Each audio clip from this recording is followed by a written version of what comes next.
My parents cut me off for a dumb mistake years later. They begged me to come back, but only to bankroll my sister's fake influencer life. Hey, so I'm a 25-year-old woman, and I recently did something that completely wrecked my sister's chances of becoming an Instagram influencer.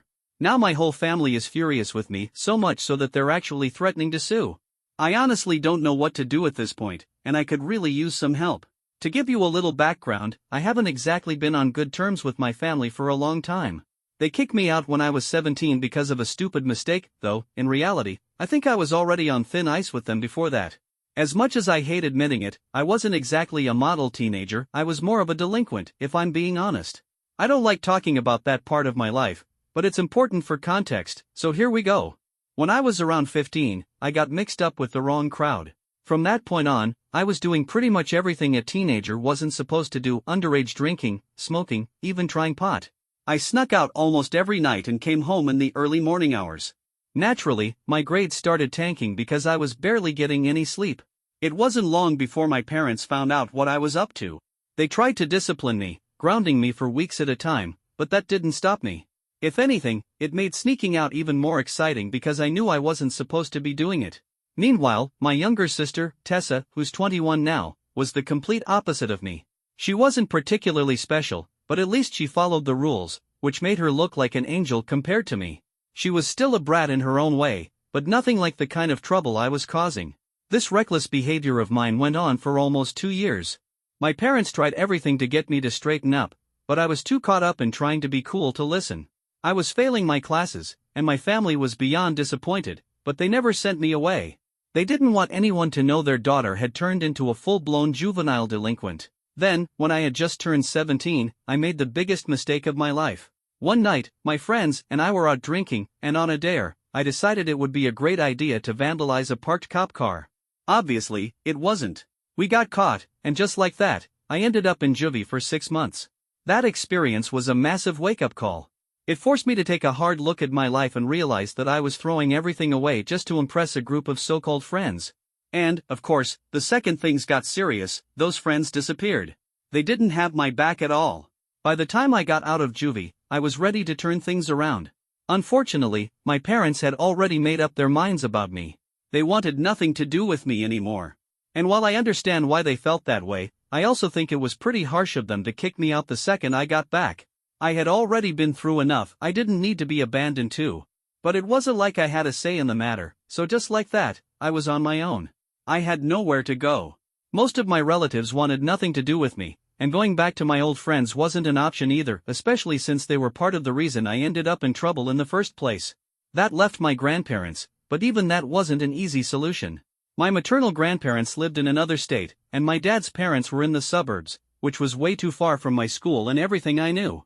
Still, I didn't have any other options. I could have gone to the police and reported that my parents had thrown me out even though I was still a minor, but after my run-in with the cops, I was terrified of getting involved with the law again. Plus, I wasn't even sure anything could be done about it. I was only 3 months away from turning 18 at the time. So, with nowhere else to go, I turned to my grandparents and asked them for help. Thankfully, they took me in, but that didn't mean life got easier. If anything, it was just another struggle. I missed my parents more than I can even put into words, especially since they never once reached out to me while I was in juvie. I had been completely alone in there. And while my grandparents had taken me in, they weren't exactly warm and loving. They were strict, and they made it clear they had only agreed to help me so I wouldn't end up homeless. There was no real affection, just a place to stay. Naturally, I felt completely isolated. On top of that, I had to switch high schools and repeat my senior year because I had missed so much while I was locked up. And even before that, I had been failing all my classes, so I was incredibly behind. I had no friends, my parents refused to speak to me, and my grandparents only tolerated me. It was a lonely, depressing time. But despite everything, I worked hard. I was determined to turn my life around. I managed to get into a halfway decent college, took out student loans, and worked my way through school. The moment I graduated, I made sure to thank my grandparents by paying them back for everything they had done for me. And then, 2 years ago, I caught a lucky break. I landed a job as a graphic designer at a pretty successful firm. I had discovered in my senior year that design was my passion, and without trying to brag, I'm actually pretty good at it. When I applied to this firm, I didn't think I had a shot, but somehow, I got hired. Now, I love what I do, and the best part is that it pays well. I'm still young, but I've built a solid career for myself, and I'm genuinely proud of how far I've come. The only thing that still stung, even after all these years, was that I never managed to reconcile with my parents. It wasn't for lack of trying, I had reached out multiple times over the years. But no matter what I did, they never wanted to reconnect. I get that they were hurt and disappointed by my past mistakes. But I still think it was unfair of them to cut me off so completely. I mean, I was just 17 at the time, a dumb teenager making dumb decisions. They were my parents. They could have at least tried to give me another chance, especially once I started getting my life together. But they never did. Over the years, I had learned to accept that my parents wanted nothing to do with me. I made my peace with it and moved on. But then, out of nowhere, everything changed. A week ago, my mom reached out to me. She found me on Instagram and sent a message saying she wanted to invite me over for dinner so we could reconnect as a family. She said it had been too long, that they had all been thinking about me, and that they missed me. According to her, they believed I had been punished enough. I can't even describe how thrilled I was when I read that message. Without a second thought, I replied and accepted the invitation. It never even crossed my mind that they might have an ulterior motive. I was just excited to finally have a chance to fix things with my family. The next evening, I showed up at their house, feeling more hopeful than I had in years. I even brought flowers and chocolates as a small token of appreciation. Everything seemed great at first. We had drinks together, I caught them up on my life, and I even got a little emotional while thanking them for reaching out to me. I told them how much it had meant to me to hear from them after all this time. For a while, it really felt like we were mending the broken pieces. But then, as dessert rolled around, something shifted. My parents started acting strangely. They brought up Tessa's career as an influencer, telling me how she had managed to gain almost 10,000 followers. But lately, her follower count had stopped growing, it had completely stalled. I had no idea what they were getting at, so I glanced over at Tessa, hoping for some sort of clue. She wouldn't even look at me. And then, they dropped the bombshell. Since they had found out that I was doing well for myself, they wanted me to start financing Tessa's luxury lifestyle to help boost her influencer career. Apparently, she wasn't making enough money on her own to afford the extravagant vacations and designer brands that her niche required. So, they figured they'd use my hard-earned money to fund it instead. Their plan? A full-blown fake-it-till-you-make-it strategy, make it look like Tessa was living this glamorous, high-end life, all while using my paycheck to bankroll it. As they laid it all out, I realized the harsh truth. This was why they had reached out to me after all these years. This was the real reason they invited me over. It had nothing to do with wanting to fix our broken relationship. They had only contacted me because they wanted something. It was humiliating. And to make things worse, they weren't even subtle about it. My mom, in the most casual tone, said that if I really wanted to make things up to them, this was how I could do it. She actually meant it. She genuinely thought this was a fair request. That was all I needed to hear. I finished my dessert, told them I'd need some time to think about it, and acted like everything was perfectly fine as I left. But inside, I was furious. The moment I got home, I grabbed my phone and typed out an angry post about everything that had just happened. I didn't hold back. I laid out the entire situation, tagged Tessa and my parents, and then, just to make sure it got traction, I set my account to public. Not only that, but I sent the post to as many people as I could and told them to spread the word. Within hours, my phone started blowing up. Just as I had expected, Tessa lost it. She sent me message after message, calling me crazy and demanding that I take the post down immediately. She accused me of ruining her life and her career. But I didn't respond. I just blocked her and went to bed. By the time I woke up the next morning, things had escalated even more. Apparently, a lot of people who knew Tessa but didn't like her had seen my post and they were eating it up. Some of them even reached out to me personally to thank me for exposing her. And then I checked her follower count. It had dropped. The night before, she had 10,000 followers. Now, she was down to 9,000. That was just the beginning. It's been almost a week since I posted, and her follower count keeps plummeting. As of today, she's sitting at around 7,000, meaning she's lost nearly 3,000 followers just because of what I wrote. Obviously, Tessa is furious. And so are my parents. According to them, my post was completely uncalled for. They claim it spread like wildfire because a lot of girls from Tessa's high school old classmates who had always been jealous of her jumped on the chance to take her down. Apparently, they started sharing and resharing my post just to see her fail. That's the story my family is pushing, anyway. Personally, I think there's more to it. If people are turning on her this easily, then maybe there was already something deeper going on. But that's not my problem. Right now, I have bigger issues. My parents have been spamming me with messages, demanding that I delete the post. I've ignored every single one of them. But a couple of hours ago, they upped the ante. They sent me a screenshot of a conversation with one of my dad's friends who just so happens to be a lawyer. And in that message, they made it clear, if I don't take the post down, they're going to sue me. Now, this whole situation has turned into a battle over whether or not I should delete that post. On one hand, I don't want to take it down. Giving in would send the wrong message, like I'm scared of them or that they can control me again. But on the other hand, I don't know if they actually have legal grounds to sue me. If they do, I could be in serious trouble, and I want to avoid that at all costs. Beyond the legal threat though, there's something else nagging at me. The way my parents were talking about Tessa's influencer career, it was clear that they've already decided this is her future. Whether or not she can actually make a living from it doesn't seem to matter, they're all in. And now, because of my post, I've completely derailed that plan. It makes me wonder, am I really in the right here? I mean, I'm the one who messed up as a teenager. I'm the one who got kicked out. Shouldn't I be grateful that my parents even gave me the time of day after all these years? But then I remember how they went about it, how they lured me in, pretending they wanted to reconcile when, in reality, all they wanted was my money. And that just doesn't sit right with me. They could have just been honest with me from the start. If they had come right out and said, hey, we need your help financially, it still would have been a ridiculous request, but at least it wouldn't have felt like a betrayal. Instead, they dangled the idea of forgiveness in front of me like it was something I had to buy from them. That's what stings the most. And honestly, I don't even know if I have the right to be this upset about it. Am I justified in feeling this way? Or am I the bad guy here for calling them out? So, what do you guys think? Am I the asshole for making that post about my sister and my parents and, in the process, tanking her influencer career? Edit, for those asking what exactly I posted, here it is. Asterisk hey everyone, I know some of you might already know this, but I've been estranged from my family for years. They kicked me out when I was 17, and honestly, I don't even blame them. I was a problem child, a reckless, immature teenager who made life really difficult for them. I completely understand why they did what they did. I deserved it. But over the past few years, I've worked hard to turn my life around. I've changed. I've even tried to reach out to them multiple times, hoping to reconnect. But every time, they shut me out. And you know what? I didn't hold that against them either. Even though I do think they could have forgiven me at some point, I mean, I was just a dumb kid, I accepted that they didn't want me in their lives. Then, out of nowhere, they contacted me recently. They made it seem like they wanted to finally forgive me. But in reality, they just wanted money.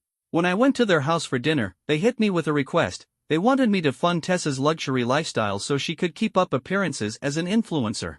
She doesn't make enough money to afford the life she portrays online, and my parents didn't want to spend their own money on it. So, their brilliant idea? Emotionally manipulate me into doing it instead. I think that's one of the lowest things they could have done, pretending they wanted to make amends when, in reality, they just wanted a paycheck from me. I genuinely thought they were reaching out because they missed me, but they were just using me. So, if you follow Tessa, just know this, her entire lifestyle is fake. Don't buy into it. Nothing she shows off is real. Just like I refuse to buy my parents' forgiveness, you shouldn't buy into her carefully crafted online persona either. It's all a lie, and I'm more than happy to expose it. Asterisk. That was my caption, and along with it, I posted an old family photo.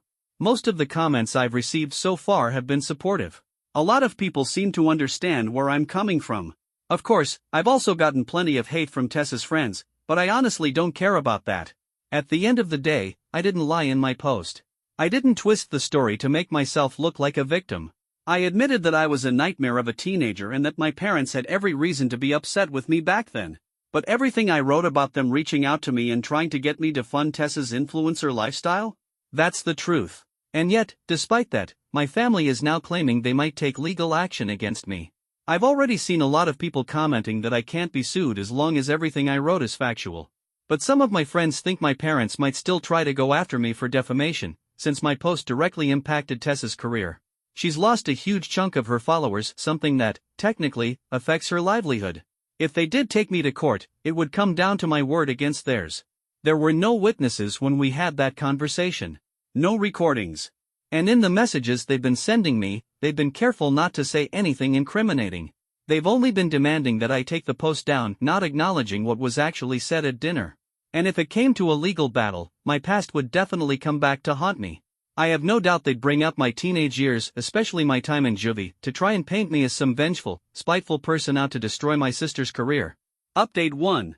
I decided to cut my losses and take the post down. The truth is, I have no idea what they would have done if they actually followed through with the lawsuit. Even if I knew I was in the right, legal battles can drag on for months or even years. I don't want to waste my money on lawyers, especially over something like this. And like I said, there's no hard proof of what happened that night. No witnesses. No texts or emails from them saying, "Hey, fund Tessa's lifestyle for us." If this went to court, it would just be me versus them, and given my history, I wouldn't put it past them to twist things against me. On top of that, I'm pretty sure my grandparents are the ones who told my parents that I'm doing well for myself. That's probably how they even found out I had money in the first place. And while I don't have a close relationship with my grandparents, I'm still in contact with them. I've been paying them back little by little for taking me in when I had nowhere else to go, and I plan to keep doing that. Cutting them off completely isn't really an option, but I already don't talk to them much anyway. I'll just keep it that way. So, yesterday, I took the post down, unblocked my family, and sent a simple message. The post is gone. I don't want any more drama from your end. The moment I unblocked Tessa, she immediately responded. She didn't even bother with a text, she sent me a voice note instead.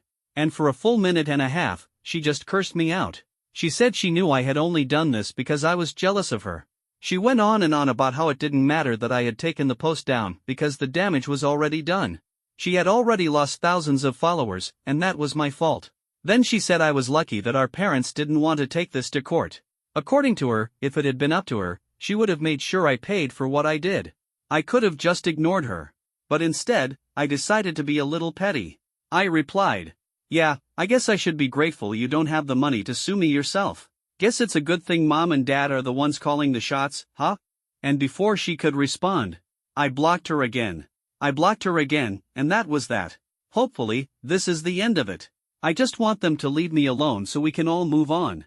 Update 2. Something interesting happened recently. It's been a week since I took the post down, and a couple of days ago, an old acquaintance from high school reached out to me. She asked if I had actually deleted the post. Since I hadn't addressed it publicly, I figured there were probably quite a few people wondering about it. I told her the truth, I had archived the post and set my account back to private. What intrigued me, though, was the fact that she even asked about it in the first place, considering she doesn't even follow me. When I asked why she was curious, she told me that she had wanted to read it for herself but had been a little too late to hop on the bandwagon. That got us talking, and as I explained why I ultimately took the post down, she shared something that completely changed my perspective on what had happened. Apparently, the reason my post gained so much traction, the reason my sister's follower count dropped so fast, had nothing to do with jealousy, like my parents had claimed. It was resentment. Tessa had, quite frankly, become unbearable. According to my acquaintance, everything started last year when one of Tessa's photos went semi-viral. It got a ton of engagement, and that attention clearly went to her head. After that, she became obsessed with curating the perfect influencer image. She started taking more aesthetic pictures, posing in expensive locations, wearing heavy makeup, and flaunting luxury brands, designer clothes, high-end accessories, the works. But here's the thing. A lot of what she showed off wasn't even hers. Some of it was borrowed, some of it was rented, but obviously, you can't tell that from a photo. To her followers, it looked like she was living this extravagant, glamorous life. And you know how social media works, people eat that stuff up. Her following started growing, and before long, she hit 10,000. But instead of staying grounded, she let the numbers change her. She started dropping her old friends, acting like she was above them. Her attitude shifted, she became condescending, constantly putting people down as if she were actually living the high life she pretended to have. The reality? She still lived at home with our parents, hadn't worked a single day since graduating, and wasn't contributing anything of real value. Naturally, people started resenting her. So when my post went up, it wasn't just some jealous girls trying to take her down, it was people who had already grown tired of her fake persona. They used my post to expose her, to make sure everyone saw the truth. Honestly, I can't say I was surprised. I had a feeling from the start that my parents were wrong about the jealousy narrative. And after talking to this acquaintance, I now know I was right. Tessa wasn't being hated out of envy, she was being held accountable for being a fraud. Still, despite everything I've learned, I'm not putting the post back up. It's just not worth it. A lot of people in the comments of my last update have been calling me a coward for deleting it. But I don't see it that way. I wasn't scared, I was being smart. I weighed the pros and cons, and the reality is, if I had kept that post up, Tessa would have eventually convinced our parents to sue me for defamation. And like I've said before, I don't have hard evidence to back up my side of the story. They, on the other hand, have plenty they could use against me. Even though juvenile records are sealed, everyone already knows about my past. It would be much easier for them to paint me as a bitter, vengeful ex-delinquent trying to ruin my sister's career than for me to prove that they were actually the ones in the wrong. So no, I wasn't being cowardly. I was being practical. But hey, to each their own. At the end of the day, I'm done with this drama. I've moved on.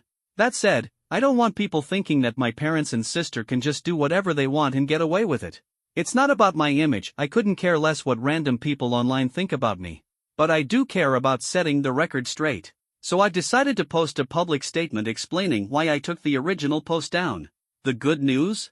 This time, I do have proof. I still have the screenshot of them threatening legal action if I didn't remove it. So at the very least, people will know the truth, that I didn't back down because I was lying or trying to stir up drama, but because I wasn't willing to waste my time and money fighting a pointless battle in court. And honestly, that's good enough for me. Update 3. Like I mentioned in my last update, I decided to make one final post. Earlier today, I uploaded a screenshot of the text I received, the one where my parents and Tessa threatened legal action if I didn't take down my original post. In the caption, I explained the real reason I deleted it. It wasn't because I was lying, nor was it an admission of guilt.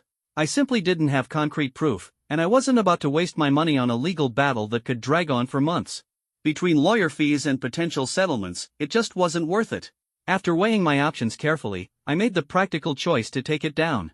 But I also made sure to clarify that this didn't mean I was backing down or admitting defeat. I didn't want people making their own assumptions or, worse, thinking that my family could do whatever they wanted and get away with it. They might have scared me into taking down one post, but they weren't going to silence me completely. That's all I wrote, I kept it short and to the point. I didn't want to stir up more drama. I honestly didn't expect this post to gain the same kind of traction as the first one, but surprisingly, it did. A lot of people engaged with it, and the response was overwhelmingly supportive. Nobody mentioned Tessa directly, but we all knew who we were talking about. The comments reassured me that I had made the right choice, and I truly appreciate that. It's been several hours now, so I'm sure Tessa and my parents have seen the post. But this time, they haven't reached out, not to warn me, not to demand I take it down, not to throw a tantrum. Nothing. I'm guessing they've decided to let this one slide. And honestly, what could they even do? This post doesn't mention them by name, and this time, I actually have proof to back up what I said.